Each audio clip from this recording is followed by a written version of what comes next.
అదే RTV app వార్తల్ని క్షణాల్లో చదివే అవకాశం ఉంటుంది. ఒక న్యూస్ పేపర్, ఒక టెలివిజన్ ఛానల్ మీ చేతుల్లో ఎప్పుడూ ఉంటాయి. కేంద్రం చేపట్టిన ఆపరేషన్ కగార్ మావోయిస్టు ఉద్యమానికి అగాధంగా మారింది. పెద్ద పెద్ద నేతలు కూడా ఎన్కౌంటర్లో బలయ్యేటువంటి పరిస్థితి ఉంది. అసలు మరోవైపు మావోయిస్టు సానుభూతి పరులు, మావోయిస్టు నాయకులు ఇవంతా పూటకపోయి ఎన్కౌంటర్లు కావాలనే ఉద్దేశంతో ఉద్యమాన్ని అణచివేసేటువంటి ప్రక్రియకి పూనుకుంది. కేంద్రానికి హెచ్చరికలు కూడా జారీ చేసేటువంటి పరిస్థితి ఉంది. తాజాగా కేశవరావు చనిపోయినటువంటి నేపథ్యంలో ఎన్కౌంటర్లో మనతో మాట్లాడడానికి విప్లవ రచయితల సంఘం రాష్ట్ర నాయకులు పినాకపాణి గారు ఉన్నారు. సార్ చెప్పండి, ఈరోజు ఈ ఆపరేషన్ కగార్ని ఎలా చూడాలి? ఆపరేషన్ కగార్ అంటే కేంద్ర ప్రభుత్వం భారత ప్రజలపై చేస్తున్న యుద్ధం అని అర్థం. నేరుగా ప్రజల మీద లక్షలాది సైనిక బలగాలను మోహరించి యుద్ధానికి కేంద్ర ప్రభుత్వం సిద్ధమైంది. కేంద్ర ప్రభుత్వమే కాకుండా రాష్ట్రాల ఆధీనంలో ఉండే పోలీసు బలగాలు, అనేక రకాల సైనిక బలగాలు, దేశ సరిహద్దుల్లో ఉండవలసిన సైనిక బలగాలు అన్నింటినీ ఈరోజు మావోయిస్టు విప్లవోద్యమ ప్రభావం ఉన్నటువంటి రాష్ట్రాల మీద మోహరింపజేశారు. సో దేశంలో ఒక అంతర్యుద్ధం నడుస్తోంది. దేశ ప్రభుత్వమే ఏ దేశ ప్రజల ఓట్లతో మేము గెలిచామని వాళ్ళు చెప్పుకుంటూ ఉన్నారో, ఏ దేశ ప్రజలైతే మేము మా కోసం తయారు చేసుకున్న రాజ్యాంగాన్ని చెప్పుకుంటారు, అట్లాంటి రాజ్యాంగం ఇచ్చిన శాసన అధికారం కొనసాగుతున్నటువంటి ప్రభుత్వము ఆ ప్రజల మీదే యుద్ధం చేయడం, ఇది ఆపరేషన్ కగార్లో ఉన్నటువంటి సారాంశం. ఇది ఈ దేశాన్ని ఒక కార్పొరేట్ ఇండియాగా మార్చాలి, ఈ దేశాన్ని ఒక హిందుత్వ రాజ్యంగా దీన్ని మార్చాలి అనేసి బీజేపీ ప్రభుత్వానికి ఒక లక్ష్యం ఉంది. ఆ లక్ష్యాన్ని మావోయిస్టు ఉద్యమం అన్ని రకాలుగా ఎదుర్కొంటూ ఉన్నది. ఈ దేశంలో నిజానికి విశాలమైన లౌకిక ప్రజాస్వామిక శక్తులు బీజేపీ ఫాసిస్టు విధానాలను, హిందుత్వ విధానాలను ప్రశ్నిస్తున్నాయి, నిలదీస్తూ ఉన్నాయి. అయితే మావోయిస్టు ఉద్యమం కేవలం ఒక హిందుత్వ సాంస్కృతిక మతపరమైనటువంటి అంశంలో మాత్రమే కాకుండా దాని వెనక ఉన్న రాజకీయ ఆర్థిక కోణం ఏదైతే ఉందో, కార్పొరేట్ కోణం ఏదైతే ఉందో, ఈ కార్పొరేట్ ఎకానమీని, కార్పొరేట్ ప్రయోజనాల కోసం కేంద్ర ప్రభుత్వము, రాష్ట్ర ప్రభుత్వాలు చేస్తున్న పద్ధతులు ఏవైతే ఉన్నాయో ఈ పద్ధతుల్ని సమరశీలంగా మావోయిస్టు ఉద్యమం ఎదుర్కొంటుంది. దేశ ప్రజలను ఆలోచింపచేయడానికి చాలా ఉద్యమాలు ఉన్నాయి. దేశ ప్రజలను కొంత సమాజం గురించి ఒక ఎరుక కలిగించేందుకు చాలా రకాల సంఘాలు కూడా పనిచేస్తున్నాయి. మావోయిస్టు ఉద్యమం అక్కడ మాత్రమే ఆగిపోదు. అది ఏం చేస్తుందంటే ఈ దేశ ప్రజలని, ఈ దేశాన్ని విముక్తం చేయగల ఒక సాహసోపేతమైన ఒక మిలిటెన్సీ ఉన్నటువంటి ఒక సైన్యంగా అది తయారు చేస్తూ ఉన్నది. కాబట్టి మావోయిస్టు ఉద్యమం ఉంటే ఈ దేశంలో కార్పొరేట్ల ప్రయోజనాలు నెరవేరే అవకాశం లేదు. ఈ దేశం కార్పొరేట్ ఇండియాగా మార్చడానికి మోడీకి అవకాశం లేదు. ఈ దేశాన్ని ఒక హిందూ రాష్ట్రంగా మార్చడానికి అమిత్ షాకి అవకాశం ఉండదు. కాబట్టి మావోయిస్టు ఉద్యమాన్ని నిర్మూలించాలి అనుకున్నారు. నిర్మూలించడంలో భాగంగా ఆపరేషన్ కగార్ తీసుకొచ్చారు. అంటే ఆపరేషన్ మీరు చెప్తుంది ఇక్కడ ఉన్నటువంటి మిలిటెంట్ ఉద్యమం కాదు, ఇది ప్రజా ఉద్యమాన్ని వదిలేసి తీవ్రవాదాన్ని తయారు చేస్తున్నారు, అందుకోసమే ఇలాంటి దాడులు చేసే పరిస్థితి ఉంది అని కేంద్రం సమర్థించుకుంది. అవును, ఎందువల్ల అంటుంది అంటే తన కార్పొరేట్ ప్రయోజనాలను చాలా తీవ్రమైనటువంటి రాజకీయ అభినవేశంతో మిలిటెన్సీ తోటి మావోయిస్టు ఉద్యమం ప్రశ్నిస్తోంది, ఎదుర్కొంటోంది. కాబట్టి దీన్ని ఉద్యమంగా గుర్తించడానికి బీజేపీకి నోరు రాదు. మిగతా ఉద్యమాలను కూడా గుర్తించట్లేదు. నిజానికి ఆ మాటకు వచ్చారంటే కేవలం మావోయిస్టు ఉద్యమాన్ని తీవ్రవాదమని, మావోయిస్టు ఉద్యమాన్ని ప్రమాదకరమని మాట్లాడడం పక్కన పెడితే ఈ దేశంలో అసంఖ్యాకమైనటువంటి ప్రజలు చాలా శాంతియుతంగా, రాజ్యాంగబద్ధంగా పోరాడుతూ ఉన్నారు. వాళ్ళ తరఫున అనేక మంది మేధావులు పనిచేస్తూ ఉన్నారు. వాళ్ళందరినీ అర్బన్ మావోయిస్టులు అంటుంది. ఆ అన్ని ఉద్యమాలలో మావోయిస్టు ఉద్యమం ఉన్నది, మావోయిస్టులు అందరూ చొరబడ్డారని చెప్తూ ఉన్నది. వాళ్ళందరూ ఆ అన్ని ఉద్యమాల వల్ల శాంతి భద్రతకు భంగం కలిగిస్తున్నారని బీజేపీ చెప్తున్నది. కాబట్టి బీజేపీ చెప్తున్నటువంటి శాంతి ఏమిటి అంటే అది కార్పొరేట్ శాంతి. బీజేపీ చెప్తున్నటువంటి ప్రమాదకరమైన ప్రజా వ్యతిరేకమైనటువంటి ఒక తీవ్రవాదమని మావోయిస్టు ఉద్యమాన్ని అంటూ ఉన్నది. కానీ వాస్తవానికి ఈ దేశంలోని అట్టడుగు ప్రజల ప్రయోజనాలు నెరవేర్చగల ఒక ప్రాపంచిక దృక్పథము, ఒక రాజకీయ పంథ, సైనిక పంథ మావోయిస్టు ఉద్యమానికి మాత్రమే ఉన్నాయి. అందువల్ల ఆ ఉద్యమం గురించి కేంద్రంలోని బీజేపీ అన్ని రకాలుగా దుష్ప్రచారం చేస్తున్నది. కర్రగట్టుని మొత్తం కేంద్ర బలగాలు మోహరించినప్పుడు మావోయిస్టులు శాంతిని కోరాయి, శాంతి చర్చలు కావాలని అభ్యర్థించినటువంటి సమయంలో ఎందుకు ముందుకెళ్ళినటువంటి పరిస్థితి కేంద్రం? కర్రగుట్టలను చుట్టుముట్టినప్పుడు మాత్రమే కాదు, వాస్తవానికి గత నెల 2వ తేదీ నాడు మావోయిస్టు పార్టీ కేంద్ర అధికార ప్రతినిధి అభయ్ నుంచి ప్రకటన వచ్చింది. ఆ ప్రకటనలో వాళ్ళు చాలా స్పష్టంగా కేంద్ర ప్రభుత్వాన్ని, మావోయిస్టు ప్రభావిత రాష్ట్ర ప్రభుత్వాలను కూడా వాళ్ళు అడిగారు. ఏమడిగారు? మీరు నడిపిస్తున్న ఆపరేషన్ కగారు వల్ల మధ్య భారతదేశంలో సాధారణ ప్రజానీకం బలైపోతున్నారు. మీరు చాలా విచక్షణారహితంగా హత్యాకాండకు పాల్పడుతున్నారు. ఈ యుద్ధంలో మీ దాడిలో ప్రజలు బలైపోవడానికి వీలేదు. వాళ్ళ ప్రాణాలు కాపాడటం మా లక్ష్యం. కాబట్టి వాళ్ళ ప్రాణాలు కాపాడడంలో భాగంగా మేము కాల్పుల విరమణకు మేము సిద్ధమవుతామని మావోయిస్ట్ పార్టీ ప్రకటించింది. ఆ తర్వాత కాల్పుల విరమణ కోసం వాళ్ళు 1-2 సార్లు విజ్ఞప్తి చేసి దేశవ్యాప్తంగా అనేక రకాల మేధావులు, అనేక భావజాలాలున్న మేధావులు కాల్పుల విరమణ ఒప్పందానికి ప్రభుత్వం రావాలని ఒత్తిడి తీసుకొస్తూ వచ్చారు. వాళ్ళు శాంతి కమిటీలు ఏర్పాటు చేశారు. ఢిల్లీలో నిజానికి చాలా అఖిల భారత స్థాయిలో ఒక శాంతికి సంబంధించిన ఒక సమన్వయ కమిటీ కూడా ఏర్పడే ప్రయత్నం జరుగుతున్నది. ఆ కాలంలో సమాజము, మేధావులు, ప్రజా సంఘాలు, మావోయిస్టు పార్టీ కాల్పుల విరమణ కోరుతూ శాంతి కోసం ప్రయత్నం చేస్తూ ఉంటే కేంద్రంలోని బీజేపీ ప్రభుత్వం కర్రెగుట్టలలో మావోయిస్టులు ఉన్నారు అనేసి అక్కడికి ఒక 26,000-28,000 సైనిక బలగాలను మోహరించే ప్రయత్నం చేశారు. అంటే ప్రజలు శాంతిని కోరుతున్నారు. మావోయిస్ట్ పార్టీ ప్రజల కోసం శాంతిని కోరుతూ ఉన్నది. కాల్పుల విరమణకు తాను సిద్ధమైంది. మావోయిస్ట్ పార్టీ అంటే అర్థం ఏమిటి?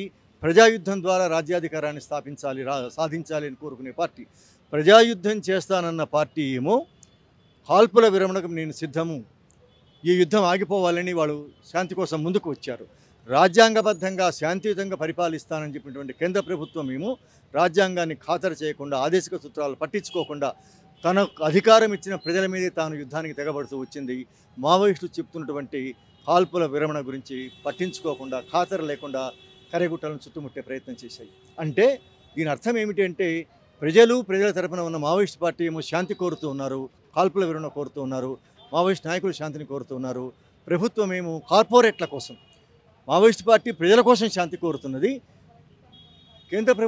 కేంద్రంలో ఉండే బీజేపీ ప్రభుత్వం ఏమో కార్పొరేట్ల కోసం, ఈ దేశాన్ని కార్పొరేట్ల పరం చేయడం కోసం వాళ్ళు శాంతిని తృణీకరిస్తున్నారు. కాల్పుల విరమణ ఒప్పందాన్ని పక్కన పెడుతున్నారు. వాళ్ళు ఏకంగా యుద్ధానికి తెగబడ్డారు. ఒక అంతర్యుద్ధంగా దేశంలో ఒక అంతర్యుద్ధాన్ని లేవదీశారు. మావోయిస్ట్ పార్టీ కేంద్ర నాయకుడు అయినటువంటి కామిరెడ్డి బసవరాజును కూడా వాళ్ళు హత్య చేశారు. అంటే ఆపరేషన్ కగారులో ఎక్కడ సామాన్యమైనటువంటి ప్రజల మీద కానీ ఆదివాసుల మీద ఎలాంటి కాల్పులు జరపలేదు. కేవలం మావోయిస్టు తీవ్రవాదం అంతం చేయడమే మా లక్ష్యం అని కేంద్రం చెప్తుంది. ఇది పూర్తిగా 100% అబద్ధం. ఇది మీరు డేటా బయటికి తీయండి. నిజానికి ఆపరేషన్ కగారు మొదలయ్యాక, అంటే గత ఏడాది జనవరి 1వ తేదీ నుంచి మొదలైన కగారు ఈ రోజు దాకా, నిన్నటి కామ్రేడ్ బసవరాజుతో పాటు 26-27 చనిపోయారని చెప్పారు నిన్నటి రోజున. ఈరోజు బీజాపూర్ జిల్లాలో 5 చనిపోయారని వార్త వచ్చింది. ఇప్పటిదాకా మీరు మొత్తం డేటా పరిశీలించండి. మీరు పాత్రికేయులుగా నిష్పక్షపాతంగా ఈ మొత్తం హత్యాకాండలో ఎవరు చనిపోతున్నారు, ఎవరిని చంపుతున్నారు, ఎవరు హత్యాకాండకు పాల్పడుతున్నారు మీరు పరిశీలించండి.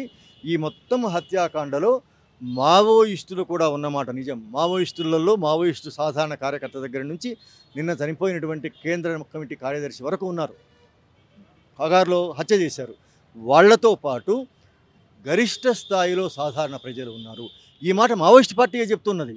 300 మంది కగారు పేరుతో ప్రభుత్వం చేస్తున్న హత్యలలో కేవలం 25% మాత్రమే మావోయిస్ట్ క్యాడరు నాయకులు ఉన్నారు.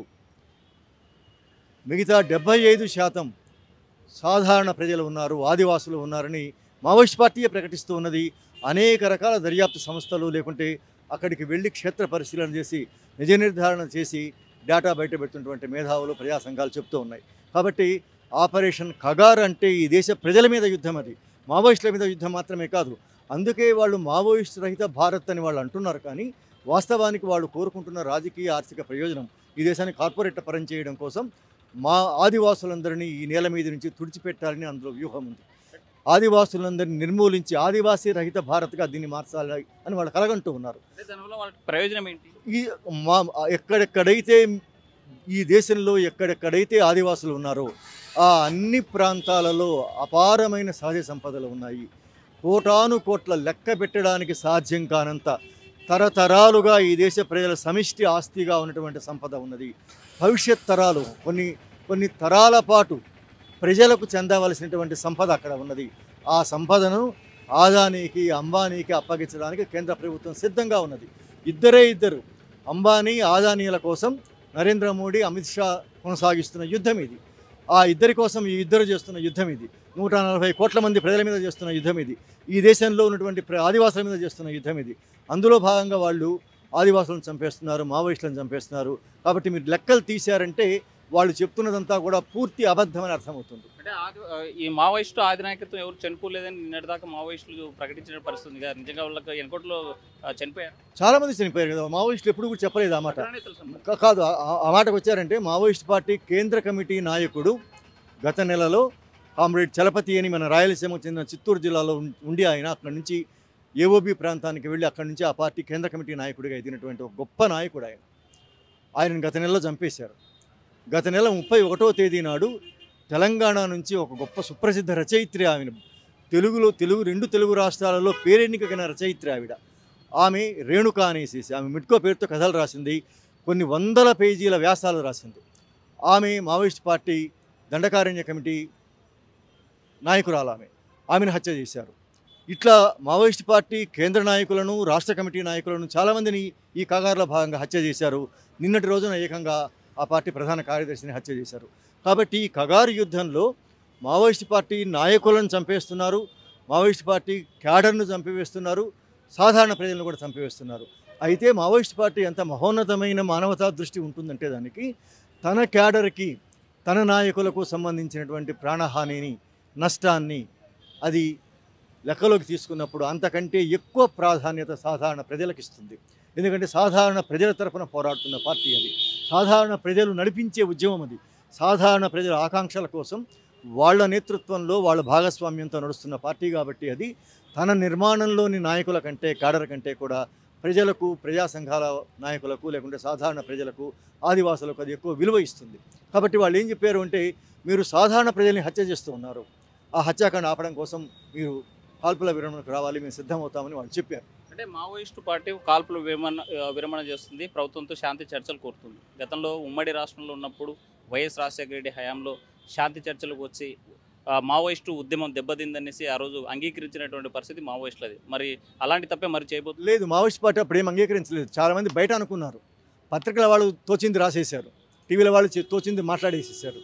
ఏమని, శాంతి చర్చలకు రావడం వల్ల మావోయిస్టు పార్టీ దెబ్బతినింది అనేసి. ఇది నిజం కాదు. ఎందుకంటే శాంతి చర్చలు అనేవి మావోయిస్టు రాజకీయ దృక్పథంలో భాగం, వాళ్ళ విధానంలో భాగం అది. ఆ పార్టీ బలంగా ఉన్నా, బలహీనంగా ఉన్నా, అవకాశం ఏ పరిస్థితిలో ఉన్నా సరే, ఎలాంటి అవకాశాలు ఉన్నా లేకపోయినా సరే, శాంతి చర్చలు అనేవి సాధారణ ప్రజల ప్రయోజనాల కోసం, అంటే వాళ్ళు ప్రజాయుద్ధం చేయడం కోసం సిద్ధమై ముందుకు వచ్చారు. ప్రజాయుద్ధము ఉంటుంది, యుద్ధంలో భాగంగా శాంతి కూడా ఉంటుంది అనేది వాళ్ళ రాజకీయ విధానం అది. ఆ రాజకీయ విధానంలో భాగంగా వాళ్ళు అప్పుడు చర్చలకు వచ్చారు. అప్పుడు జరిగిన నష్టం, నిజానికి అప్పుడు పెద్ద ఎత్తున పార్టీ మీద ప్రభుత్వం దాడి చేసింది. చాలా అద్భుతమైన నాయకత్వాన్ని, ప్రజలను, ప్రజా సంఘాల వాళ్ళను, స్థానికంగా పనిచేసే కార్యకర్తలను కూడా అది హత్య చేసింది. అప్పుడు జరిగింది. అయితే ఈ మొత్తం మారణకాండ ప్రభుత్వ దుర్మార్గం వల్ల జరిగింది.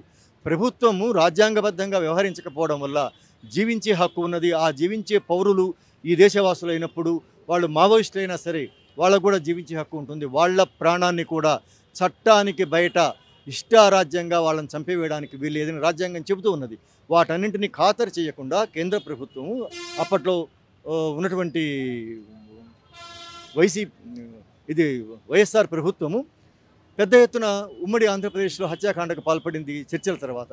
అట్లాగే కేంద్ర ప్రభుత్వంలో, అప్పుడు కేంద్రంలో కాంగ్రెస్ ప్రభుత్వం ఉంది, కేంద్రంలో కూడా అప్పుడు కూడా ఏంటంటే పక్క రాష్ట్రాల్లో కూడా అలాంటి అణచివేత మొదలైంది. కాబట్టి చర్చల వల్ల మావోయిస్ట్ పార్టీకి నష్టం జరగడం కాదు, కేంద్ర ప్రభుత్వ దుర్మార్గం వల్ల, రాజ్యాంగ ఉల్లంఘన వల్ల, అమానుషత్వం వల్ల, దాని క్రౌర్యం వల్ల అది మావోయిస్టు ఉద్యమాన్ని దెబ్బతీయడానికి ప్రయత్నం చేసింది. కాబట్టి చర్చలు వాళ్ళ విధానంలో భాగం. కాబట్టి అప్పుడు ప్రభుత్వం నష్టపరిచినా సరే ఇప్పుడు తిరిగి మళ్ళీ ప్రజా ప్రయోజనాల కోసం, అప్పుడైనా ఇప్పుడైనా ప్రజా ప్రయోజనాలే మావోయిస్టులకు ప్రధాన కర్తవ్యం. అది తప్ప మరి ఏ కర్తవ్యమూ వాళ్ళకు లేదు. అందువల్ల ఇప్పుడు కగారులో భాగంగా సాధారణ ప్రజలను చంపివేస్తున్నారు. కాబట్టి సాధారణ ప్రజల ప్రాణాలు కాపాడటం కోసం, వాళ్ళకు రక్షణ ఇవ్వడం కోసం తాము కాల్పుల విరమణ ఒప్పందానికి వస్తే అయినా సరే కనీసం కేంద్ర ప్రభుత్వం కగారు ఆపివేస్తుందేమో అనే ఒక సుదూరమైనటువంటి ఒక మానవతా దృష్టితోటి వాళ్ళు ఇప్పుడు కాల్పుల విరమణ ఒప్పందానికి ముందుకు వచ్చారు. కాబట్టి లాభనష్టాలు, తమ పార్టీకి లాభనష్టాలతో నిమిత్తం లేకుండా ప్రజల ప్రయోజనాలే లక్ష్యంగా వాళ్ళ విధానంలో కాల్పుల విరమణ, శాంతి చర్చలని ఉన్నాయి. ఒకవైపు ఉమ్మడి కమ్యూనిస్ట్ పార్టీ నాయకులు, మరోవైపు ప్రజాస్వామ్యవాదులు అందరూ కూడా చర్చలు జరపాలి, కాల్పులు ఆపాలి అంటున్నా కూడా కేంద్రం ముందుకు వెళ్తుంది. నెక్స్ట్ ఈ యొక్క ప్రజాసంఘం వీళ్ళ తక్షణ కర్తవ్యం అంటే నిజంగా ఉమ్మడి కమ్యూనిస్ట్ పార్టీలే కాదు, 2 తెలుగు రాష్ట్రాలలో 10 వామపక్ష పార్టీలు, సిపిఐ దగ్గర నుంచి ఎంఎల్ పార్టీల వరకు 10 వామపక్ష పార్టీలు ఈరోజు దృఢంగా నిలబడి మావోయిస్ట్ పార్టీతో కేంద్ర ప్రభుత్వము రాష్ట్ర ప్రభుత్వాలు శాంతి చర్చలు జరపాలని కోరుతూ ఉన్నారు. అట్లాగే దేశంలో కొన్ని వందల మంది ప్రజాస్వామికవాదులు, సాహిత్యకారులు, న్యాయవాదులు, ప్రజా సంఘాల నేతలు కొన్ని వందల మంది ఈరోజు ఒక ఆల్ ఇండియా లెవెల్లో ఒక జాయింట్ కమిటీగా ఒకటి ఏర్పడి, ఒక సమన్వయ కమిటీగా ఏర్పడి వాళ్ళు కూడా కోరుతూ ఉన్నారు. కాల్పుల విరమణ ఒప్పందం ప్రభుత్వం రావాలి, ఈ అమానుషమైనటువంటి కగారును ఆపివేయాలని వాళ్ళు కూడా కోరుతూ ఉన్నారు. అయినా సరే కేంద్ర ప్రభుత్వం సిద్ధం కావడం లేదు. ఎందుకు కావడం లేదంటే దాని వెనక ఉన్నది కార్పొరేట్ల ప్రయోజనం కోసం. కార్పొరేట్లు నడిపిస్తే ఈ ప్రభుత్వం నడుస్తూ ఉన్నది, కార్పొరేట్లు మాట్లాడిస్తే ఈ ప్రభుత్వం మాట్లాడుతూ ఉన్నది. వాళ్ళు శాంతి చర్చలు వద్దు అని చెప్తూ ఉన్నారు కార్పొరేట్లు. వాళ్ళు కాల్పుల విరమణ ఒప్పందానికి వెళ్ళకు అని చెప్తుంది, ప్రభుత్వాన్ని ఆదేశిస్తున్నారు. ఆదాని గారు నరేంద్ర మోడీని, అమిత్ షాను ఆదేశిస్తూ ఉన్నాడు. ఈరోజు మీరు కాల్పుల విరమణకు వెళ్ళడానికి వీల్లేదు, మావోయిస్టులతో శాంతి చర్చలు వెళ్ళడానికి వీల్లేదనేసి వాళ్ళు ఆదేశిస్తున్నారు. కాబట్టి వాళ్ళు ముందుకు రావట్లేదు. అయితే ఇప్పుడు ఏం కర్తవ్యం ఏమిటి అంటే, ఇది ప్రజల ప్రయోజనమైనప్పుడు మేమేం భావిస్తున్నామంటే, ఇది నిజంగా ప్రజా ప్రయోజనం కోసం వాళ్ళు ఈ విధానాన్ని అనుసరిస్తున్నారు. కాబట్టి మావోయిస్టులు అది ప్రజల కోసం, అది మావోయిస్టుల కోసం కాదు, మా కోసం కాదు, మీకోసం కాదు, వ్యక్తుల కోసం కాదు, అది మొత్తంగా విశాల భారత ప్రజానీకం కోసం ఈ అంతర్యుద్ధాన్ని ఆపివేయవలసి ఉన్నది అని వాళ్ళు కోరుకుంటున్నారు. కాబట్టి దేశవ్యాప్తంగా ప్రజలందరూ కూడా, ప్రజా సంఘాలు, మేధావులు, మావోయిస్ట్ పార్టీ కూడా ఒత్తిడి తీసుకువచ్చి బసవరాజును హత్య చేసిన ఈ సందర్భంలోనైనా సరే ఇప్పటికింకా ఎవరైనా మేల్కొనకపోతే, ప్రభుత్వ దుర్మార్గాన్ని గ్రహించి ఇప్పటికైనా సరే భారత ప్రభుత్వం ఎంత ఫాసిస్టు స్వభావం కలిగి ఉన్నది, హింసాత్మకమైనది, క్రూరమైనది ఈ ప్రభుత్వము. కాబట్టి ఈ ప్రభుత్వం ఇట్లాగా దీన్ని వదిలేస్తే ఇది ప్రజలందరినీ హత్య చేస్తుంది. బసవరాజును లేకపోతే మావోయిస్టులను హత్య చేయడం తాగదు. ఇది దేశంలోని ప్రజలందరినీ హత్య చేస్తుంది. ఈ యుద్ధం కేవలం బస్తర్లోనూ, దాని మధ్య భారతదేశంలోనూ ఈ అంతర్యుద్ధం కొనసాగడం లేదు. ఈ అంతర్యుద్ధం దేశవ్యాప్తంగా కూడా వస్తుంది. బీజేపీ దేశంలోని ప్రజలందరి మీద కూడా యుద్ధం చేయడానికి సిద్ధపడుతుంది. కాబట్టి దాన్ని ఆపివేయాలి అంటే కాల్పుల విరమణ ఒప్పందానికి రావాల్సిందే. కాబట్టి మేము ప్రపంచంలో, దేశంలో ఉండేటువంటి వాళ్లకు, ప్రపంచవ్యాప్తంగా ఉన్నటువంటి ప్రజాస్వామికవాదులు, ఎందుకంటే నిజంగా ప్రపంచవ్యాప్తంగా ఉండే చాలామంది ప్రజాస్వామికవాదులు భారతదేశంలో ఈ పరిస్థితిని గమనించి కేంద్ర ప్రభుత్వం మీద ఒత్తిడి తీసుకొస్తూ వాళ్ళు ప్రకటనలు ఇస్తున్న పరిస్థితి కూడా ఉన్నది. కాబట్టి మొత్తంగానే ఈరోజు ఈ స్థితి భారతదేశానికి, కొంత ప్రపంచానికి సంబంధించిన విషయం కూడా. కాబట్టి మనం ఒత్తిడి తీసుకొని వచ్చి, ప్రజలు, ప్రజాస్వామికవాదులు, రాజకీయ పార్టీలు అందరూ ఒత్తిడి తీసుకొని వచ్చి కేంద్ర ప్రభుత్వం మీద అది కాల్పుల విరమణకు సిద్ధమయ్యేలాగా చేయాల్సిన అవసరం ఉంది అని అభిప్రాయపడుతున్నారు. సో సూటిగా కేంద్ర ప్రభుత్వానికి మీరు ఏం చెప్పదలుచుకున్నారు? అది తప్పనిసరిగా తన ఫాసిస్ట్ విధానాలు ఆపివేయాలి. ఈ దేశాన్ని రాజ్యాంగబద్ధంగా అది పరిపాలించవలసిన అవసరం ఉన్నది. తర్వాత కార్పొరేట్ల కోసం కాకుండా ఆదివాసుల కోసం, దేశ ప్రజల కోసం అది ప్రయత్నం చేయాలి. నువ్వు దేశ ప్రజల పక్షాన నువ్వు నిలబడి ఉంటే, ఇది నిజంగానే నీకు దేశ ప్రజలు నీకు అధికారం ఇచ్చారని అమిత్ షా కానీ నరేంద్ర మోడీ కానీ అభిప్రాయపడుతూ ఉంటే, అది నిజమే అయితే, మేమేమంటున్నామంటే కార్పొరేట్ తెచ్చిపెట్టారని నేను అధికారంలో అని చెప్తూ ఉన్నాం. వాళ్ళు ఏమంటున్నారంటే కాదు మాకు దేశ ప్రజలు అధికారం ఇచ్చారని వాళ్ళు చెప్తూ ఉన్నారు. అదే నిజమయ్యేటట్టయితే వాళ్ళు తక్షణంగా ఆపరేషన్ కగారును ఆపివేయాలి. బసవరాజును హత్య చేసిన దాన్ని దృష్టిలో పెట్టుకుని వాళ్ళు వెంటనే ఈ మారణకాండను ఆపివేసి సాధారణ ప్రజలకు, ఆదివాసులకు జీవన భద్రత కల్పించాలని మేము డిమాండ్ చేస్తున్నాం. మొత్తంగా చూసుకుంటే ఆపరేషన్ కగార్ పేరుతో మావోయిస్టు ఉద్యమాన్ని అంచవేసేటువంటి కుట్రకు ఈ కేంద్ర ప్రభుత్వం తీసుకుంది. ఒకవైపు కాల్పుల విరమణ కోరుతా ఉన్న ప్రభుత్వం హత్య చేసేందుకే ఎన్కౌంటర్ల పేరుతో దారుణంగా తమ మావోయిస్టు నాయకులను పొట్టన పెట్టుకునేటువంటి పరిస్థితి ఉంది. దేశంలో శాంతి నెలకొల్పాలి అంటే కంపల్సరీగా మావోయిస్టులతో చర్చలు జరపాలి. ఏవైతే బూటకపు ఎన్కౌంటర్లు ఉన్నాయో అవన్నీ తక్షణమే విరమించాలని పినాక పని కోరేటువంటి పరిస్థితి. వేడుజల్లి చంద్రశేఖర్తో హుస్సేన్ నాటి, కర్నూలు. మరిన్ని వీడియోస్ కోసం ఛానల్ ని సబ్స్క్రైబ్ చేయండి. లేటెస్ట్ అప్డేట్స్ కోసం వాట్సాప్ ఛానల్ ని ఫాలో అవ్వండి. ఆ లింక్ డిస్క్రిప్షన్ లో ఉంది.